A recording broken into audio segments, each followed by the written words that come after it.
Okay, तो हम projectile motion पढ़ रहे हैं। कल हमने पिछले टॉपिक में देख लिया था कि हॉरिजॉन्टल प्रोजेक्टाइल के केस में what is the equation of the trajectory, what is horizontal range and time of flight. Okay, आज हम बात करेंगे ओब्लीक प्रोजेक्शन की। ओब्लीक प्रोजेक्शन में क्या होता है कि आप एक पार्टिकल को प्रोजेक्ट कर रहे हो मगर not parallel to the ground but at some angle. Okay, जब हम क्या करते हैं, when an object is projected when an object is projected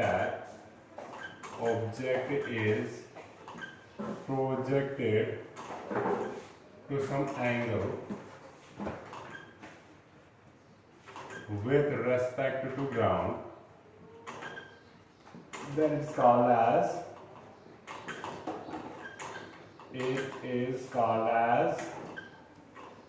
oblique projectile। Okay, oblique projectile। oblique projectile जो है ये आप हाइट से फेंक सकते हो, ये आप ग्राउंड से फेंक सकते हो, but there should be an angle with respect to the ground के सरफेस के रिस्पेक्ट में, यानी हॉरिजॉन्टल सरफेस के रिस्पेक्ट में there should be some angle. Okay, like कैसे, अगर ये हमारे पास है हॉरिजॉन्टल सरफेस तो आप ऑब्जेक्ट को प्रोजेक्ट करोगे एट सम एंगल, तो ये कहाँ जाएगा आगे वो हम आज बाद में देखेंगे, कौन सा रास्ता अडॉप्ट करेगा and what will be the value, कितना दूर जाके गिरेगा, कितनी हाइट गेन करेगा, कितना टाइम लगेगा, we will calculate all those things later. Okay, तो ऐसे प्रोजेक्टाइल को हम क्या कहते हैं, ओब्लीक प्रोजेक्टाइल। ओब्लीक प्रोजेक्टाइल के केस में सबसे इंपॉर्टेंट जो चीज है वो हमने देखना है कि what is the equation of trajectory, very very important. तो सबसे पहले हम बनाएंगे एक ओब्लीक प्रोजेक्टाइल के लिए डायग्राम कि अगर हम एक ऑब्जेक्ट को प्रोजेक्ट कर रहे हैं तब हमें पता है ये बनेगा ऐसा ही, तो हम पहले ही बना के रखेंगे। तो ये है, हमने यहाँ से ऑब्जेक्ट को प्रोजेक्ट कर दिया, ये गिरेगा। आपने डे टू डे लाइफ में ऑब्जर्व किया होगा किसी पत्थर या किसी बॉल को आप फेंक रहे हो, ऐसे जाके गिर जाती है, पैर में गिरी है, तो मान लो यहाँ पे गिर जाएगी, कितना दूर जाके गिरेगी, इसको हम बोलते हैं range, horizontal range. Okay, capital R से नोट करेंगे। What is the maximum possible height up to it can go, that height is called as, उस हाइट को हम क्या बोलते हैं, ये जो यहाँ पे हाइट है इसकी इस हाइट को हम बोलते हैं capital H, that is the maximum vertical height up to it can go. Okay, तो इसको किस एंगल पे हम प्रोजेक्ट कर रहे हैं, हम बनाएंगे ये वाली इनिशियल वेलोसिटी है इसकी u। Okay, and this u makes an angle theta with the horizontal, so we can resolve this u into components. One will be u cosine of theta and another one will be what, इसको हम बाद में लिखेंगे, यहाँ पे अभी इसकी जरूरत नहीं है। Another one will be u sin of theta। Okay, तो u मान लो इनिशियल वेलोसिटी है इस प्रोजेक्टाइल की, इनिशियल वेलोसिटी। ओके, थीटा जो है ये है angle of projection, angle of projection, right. अच्छा, तो ये ऑब्जेक्ट मैंने आपको पहले ही बोला था गैलीलियो का एक स्टेटमेंट के, क्या कहते हैं इसको, अगर कोई ऑब्जेक्ट जो है प्लेनर मोशन में मूव कर रहा है तो उसमें डिफरेंट एक्सिस के मोशंस एक दूसरे के ऊपर इम्पैक्ट नहीं डालते हैं। तो अगर हम यहाँ पे देखेंगे, हम अलग अलग से स्टडी करेंगे along x axis या horizontal direction, along y axis या vertical direction में what will be the different equations of motion हम कैसे यूज करेंगे। ओके, तो horizontal direction में आपको पता है there is no force, like vertical में gravitational force इसको हमेशा ड्रैग करता है downwards, but horizontal में कोई फोर्स ऐसा नहीं लगता है, तो horizontal में acceleration जो है वो throughout the motion क्या रहती है, constant। तो हम क्या करेंगे, हम करेंगे यूजिंग इक्वेशंस ऑफ मोशन। तो पहले हम बात करेंगे motion along x axis, motion along x axis की बात करेंगे इस प्रोजेक्टाइल की। तो हमारे पास initial velocity along x axis है u cos ऑफ थीटा, उसका component along cos। Okay, acceleration along x axis जो है वो किसके बराबर है, 0 के बराबर। There is no force acting on this object along horizontal direction. Let's say time जो है वो कितना है, टाइम इक्वल टू टी, और डिस्टेंस हम रखेंगे किसके बराबर, डिस्टेंस जो है वो किसके बराबर रखेंगे हम x को। तो यूजिंग कौन सी इक्वेशन, तो using s equal to ut plus 1/2 at square along x axis आपको पहले ही बोला है, ऐसे रखेंगे एस एक्स का वैल्यू x के बराबर equal to U X initial velocity along horizontal direction U cos theta into time कितना है t, दिस टर्म बिकम्स 0। तो यहाँ से हमें मिल जाएगा t का वैल्यू किसके बराबर x upon u cos of theta. Very easy. Next solve this equation number. तो इतने ही देर में ये आगे भी बढ़ रहा है, ऊपर भी जा रहा है। देखेंगे अगर ये इतना आगे बढ़ गया है तो ऊपर कितना गया है, तो अब हम क्या करेंगे, motion along y axis, motion along y axis,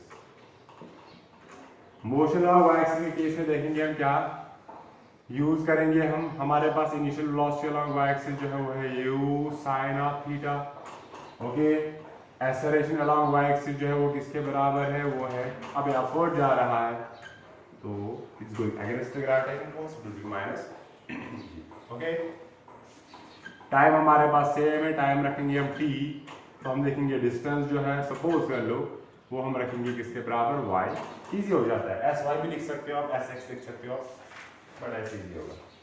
तो using again using the same equation, using s equal to ut plus half at square 1 upon 2 at squared along y of course, so we will write the subscripts y with all those variables.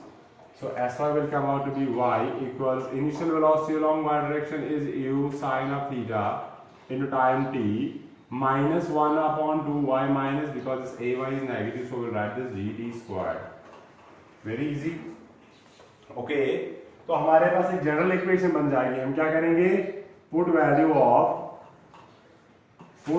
Of t equal x upon u cos of theta, ये value डालेंगे हम इन एक, तो हम क्या करेंगे, हमारे पास बन जाएगा y का वैल्यू किसके बराबर u sin of theta, t के बदले में x upon u cos of theta minus g upon 2 थोड़ा साइड में लिखेंगे, t स्क्वायर इस टर्म का स्क्वायर करना है, it will be x square u square cos square theta. Easy, this u and u goes, so y comes out to be x लिखेंगे पहले sin theta upon cos theta is tan of theta minus g x square upon 2u square cos square theta.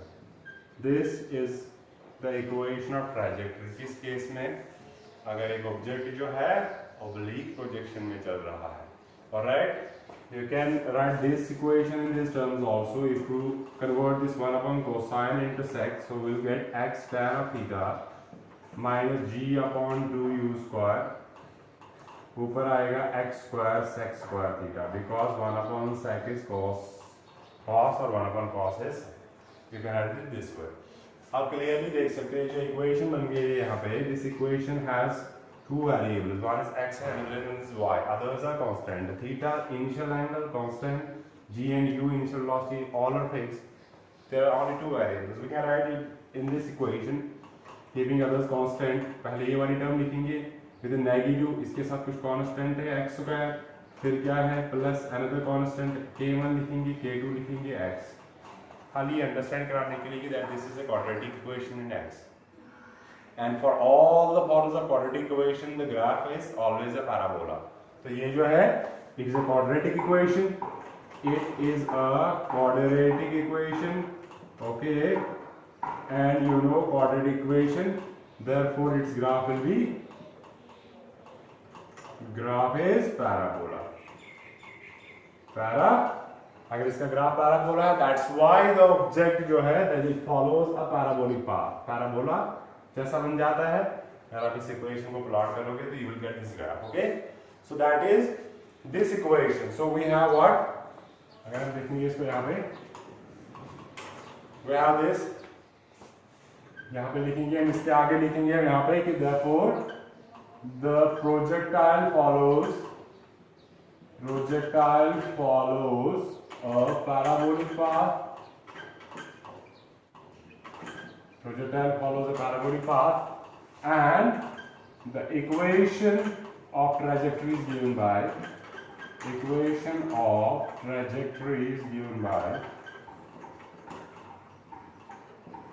कैसे, that equation y equal to x tan theta minus g x square sec square theta upon 2 u square. You can write this as cosine also, 1 cent. That is the equation of trajectory for an object in projectile motion. But which projectile motion? That is oblique projectile motion. Okay, very easy and very important. All right. अच्छा, इस पे देखते हैं। इसके आगे हमारे पास है कि अगर हमने इसी प्रोजेक्टाइल के डिफरेंट पैरामीटर्स फाइंड करने हैं, we have to find out what will be the time of flight, what will be the horizontal range, what will be the value of vertical height after we can go, so we have to calculate all these things. तो remember one thing, ये जो ये top most peak point है, यहाँ तक जब जा रहा है इसको टाइम लगता है टी ए लिखेंगे इसको नाम, जब ये वापस आएगा टाइम टी डी लिखेंगे इसको नाम। Time taken to reach the top most point is called as time of ascent, and time taken to reach the same level, ground level from the top most point is called as time of descent. Okay, तो T A जो है ये है time of ascent, and T D जो है ये time of decent.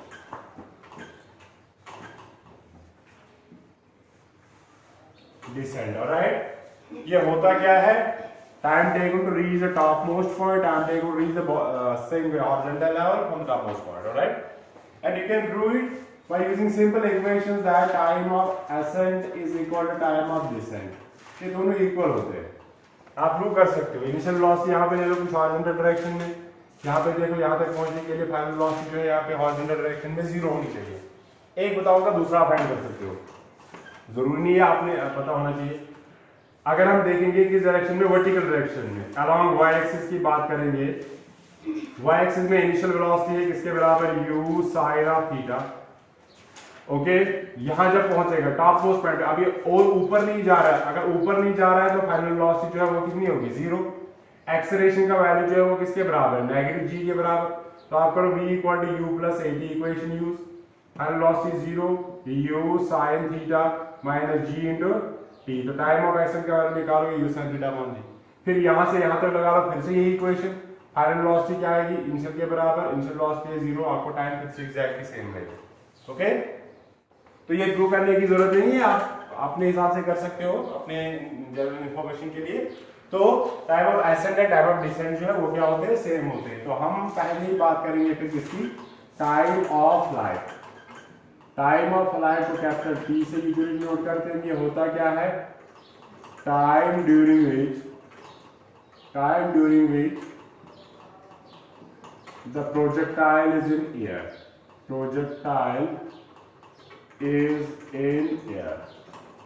जब तक ये हवा में है तब तक कितने देर तक ये हवा में है उस टाइम को हम बोलते हैं टाइम ऑफ फ्लाइट, या time duration from the point of projection to the point of landing, कितना टाइम लगेगा इसको हम बोलते हैं क्या, time of flight. And this time of flight you can clearly see is equal to ascent, top तक पहुंचने के लिए कितना टाइम लगेगा, प्लस टॉप से वापस नीचे आने तक कितना टाइम लगेगा। Since you know time of ascent distance दोनों इक्वल है, तो you can write this t equal to TA plus TA, PD के बदले में भी TA डाला मैंने, तो टाइम ऑफ फ्लाइट टोटल आ गया 2 times TA। So you calculate time of ascent or you calculate time of descent 2 times, you will get the time of flight. All right. Now let's see how we calculate this time of ascent. तो motion along y-axis बात करेंगे, motion along y-axis, initial velocity along y-axis is equal to u sin of theta, acceleration along y-axis upwards negative g, final velocity along y-axis at the topmost point is 0 at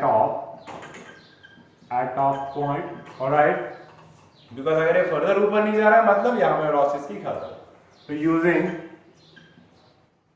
कौन सी equation, v equal to u plus at along y-axis, so we will write this way, final value is 0 equal to initial value is u sin of theta minus g और time जो है वो किसके बराबर है, time of accent. इसको इधर ले आओ, GTA it's u sin of theta, तो GTA से मैं t डिवाइड करूंगा तो ये बनेगा u sin theta upon g, that is time of ascent. तो देयरफॉर टाइम ऑफ फ्लाइट जो है वो आएगा 2 times TA, so we will have time of flight equal to 2u sin theta upon this is the time that the projectile will take from this point to land at this point. Okay, it depends on the angular attitude is projected and the initial velocity. If you give greater velocity, then it depends on the combination of this. अगर angle fix रखोगे, ज्यादा velocity दोगे, ज्यादा time लगेगा क्योंकि ये ज्यादा दूर जाएगा. ऐसा नहीं है कि ज्यादा वेलोसिटी दोगे जल्दी पहुंच जाएगा. No, it's not like that. अगर एंगल कांस्टेंट रखोगे, ज्यादा वेलोसिटी दोगे तो ज्यादा दूर जाएगा. जितना दूर जाएगा उतना ज्यादा टाइम उसको लगेगा लैंड करने में. Okay, and remember one thing, अगर आप इस टाइम ऑफ फ्लाइट में देखोगे, इफ थीटा जो है 0 degree 180 degree, time of flight है 0, फिर ये एयर में जाएगा ही नहीं. ओके, हमें उससे मतलब नहीं है. तो थीटा इक्वल टू 90 डिग्री जब होगा तो साइन ऑफ थीटा हमारे पास मैक्सिमम होता है, दैट इज 1. तो टाइम ऑफ फ्लाइट का वैल्यू भी मैक्सिमम आएगा, that is 2u upon g. 90 का मतलब क्या है कि आप सीधा इस ऑब्जेक्ट को वर्टिकली अपवर्ड फेंक रहे हो. तो वर्टिकली अपवर्ड जब अगर आप सेम वेलोसिटी रखोगे तो out of all different angle सबसे ज्यादा टाइम इसको किस में लगेगा, जब ये सीधा ऊपर जा रहा है. ओके, तो that is time of flight. इसके बाद हम देखेंगे टाइम ऑफ फ्लाइट के बाद हमारे पास क्या है, वर्टिकल हाइट. मैक्सिमम ये कितना ऊपर जाएगा, ये जो हाइट है ये कितना वैल्यू अटेन कर सकता है.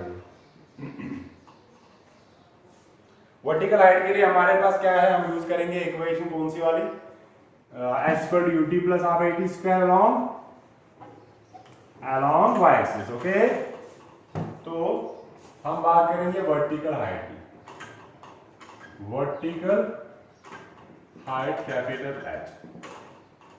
ओके, तो हम क्या करेंगे, ये क्या होती है, मैक्सिमम हाइट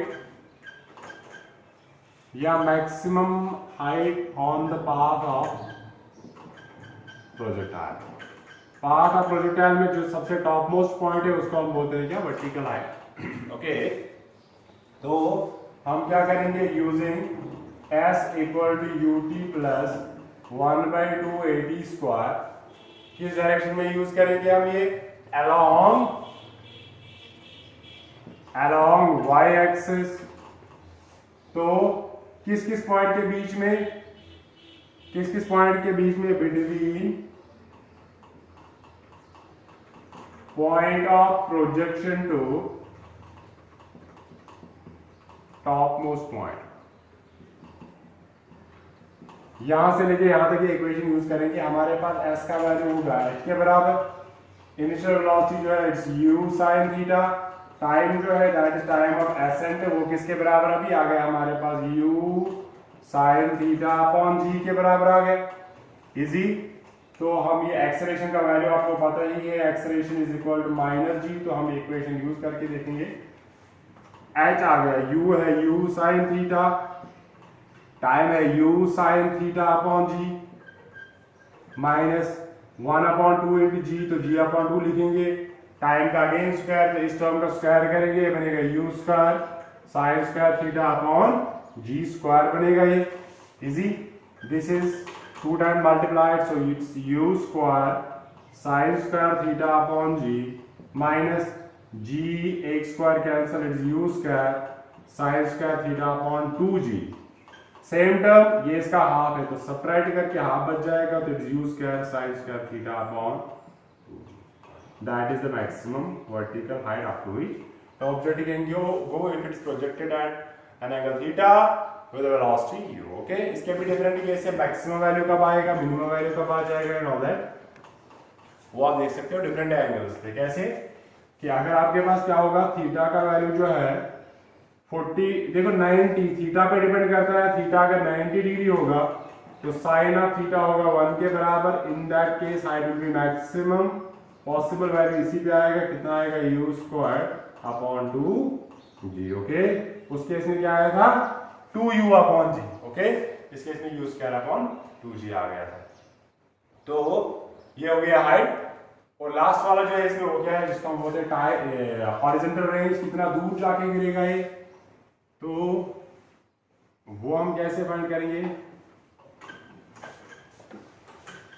हमने क्या करना है, हमने यूज करनी है कौन सी सिंपल इक्वेशन है.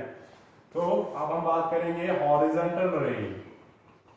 हॉरिजॉन्टल रेंज, इसको हम आर से डिनोट करते हैं। ये होता है क्या, distance eight which the projectile will land, projectile will land away from the point of projection, from the point of projection. Point of projection से ये ऑब्जेक्ट कितना दूर जाके गिरेगा, उस डिस्टेंस को हम बोलते हैं हॉरिजॉन्टल रेंज। तो हम क्या करेंगे, using s equal to ut plus 1/2 at square along x axis. तो s का वैल्यू रखेंगे हम r के बराबर, ओके। u जो है that's equal to u cos theta. अब यहां तक जाने के लिए इसको कितना टाइम लगता है, that time t equal to time of flight that's equal to 2u sin theta upon g के बराबर, एंड एक्सेलरेशन आपको पता है 0 है। तो use this equation, put this values है, we get r equal to किसके बराबर, u के बदले में लिखेंगे हम u cos theta, it's u cos theta into time के बदले में 2u sin theta upon g। बाकी टर्म जो है because of a 0 this will become 0, so we will get u into u square, it is 2 into sin theta cos theta upon, ये formula आपने पढ़ा है मैथमेटिकल में, 2 times sin theta cos theta होता है sin of 2 theta. So we will gate r का value equal to u square sin of 2 theta upon g, that is the value of horizontal range. और इसका भी maximum value कब आ जाएगा, आप देख सकते हो कि ये sin 2 थीटा जो है ये होना चाहिए मैक्सिमम।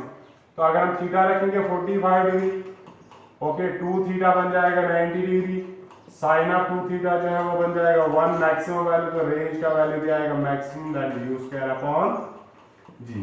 तो 45 डिग्री पे अगर आप ऑब्जेक्ट को फेंकोगे सबसे दूर जाएगा, और अगर आप वेलोसिटी सेम रखोगे डिफरेंट एंगल्स के लिए, सबसे दूर जाएगा ये 45 डिग्री पे, ओके।